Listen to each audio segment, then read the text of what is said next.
Bodybags, where horror lies. What is up, y'all? Dubby Dubbles at you again, another week on the Bodybags. Got a recent pickup of mine, Code Red release of Retribution. This is from 1987.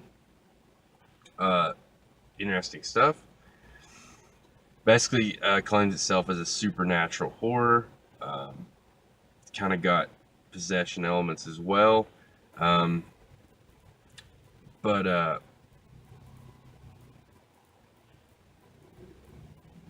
Dennis Lipscomb and Susan Snyder, of course, Scream Queen fame from especially the 80s, Night of the Creeps, Killer Clowns, stuff like that.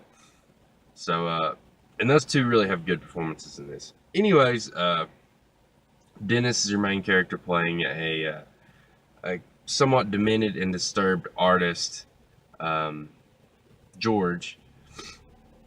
And the film opens with him on the top of a roof about to take a suicide attempt.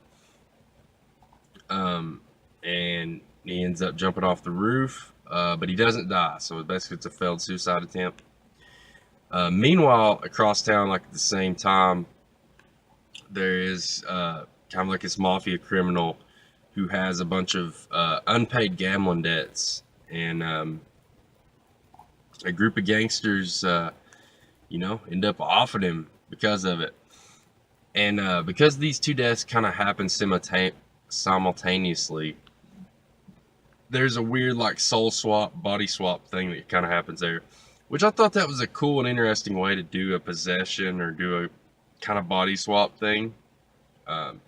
Two people dying at a very at a very close time, and George ends up being possessed by this mafia guy who ends up getting killed. So basically, he's inhabited with this dark side that he can't control, and he's already kind of a quirky guy, you could say. It's probably an understatement.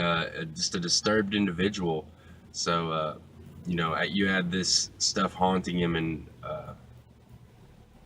this dark side to him. It just takes a whole new element to him. Meanwhile, while he's kind of battling with his demons and this possession kind of thing, him and Susan Snyder character, who plays a prostitute, have a really interesting friendship dynamic, and it's just really cool to see how their relationship kind of progresses in the film. And like I said, they just have this really cool dynamic. They really do both good performances as character actors. So I don't know, it just kind of pulled me in. Some of the effects are cheesy and maybe not hold up as great, but I think you know what you're getting into with some of the 80s lights effects and these their early forms of crude, electricity looking effects, kind of 80s stuff you might see in a Shocker in a movie like that. Like, you kind of know what you're getting into with that time of film, so I can give some passes on some of the effects department. They kind of have some charm to them, in my opinion. Maybe the horror and the thrills could have been amped up slightly. I would have, maybe would like to seen a little more here and there, because when those kind of breakdown moments, I guess you'd call, happen to George's character, they're really interesting though. They kind of draw you in. It's cool stuff. His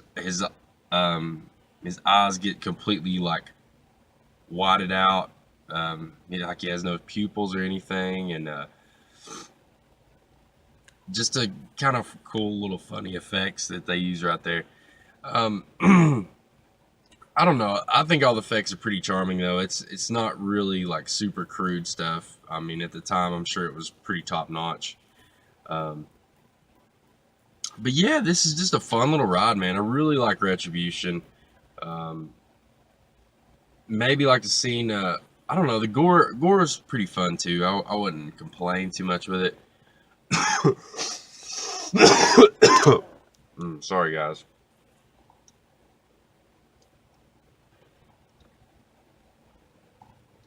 Oh yeah, and you also have Hoyt Axton playing a detective trying to solve these murders, and he really has an interesting part. But you know, satanic possession movie mixed in with a little bit of mobster feel.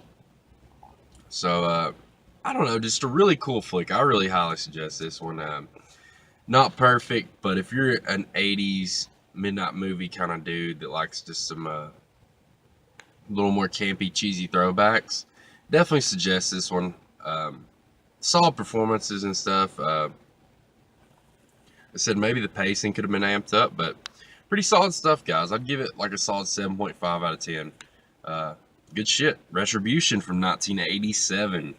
And until next week, y'all, peace.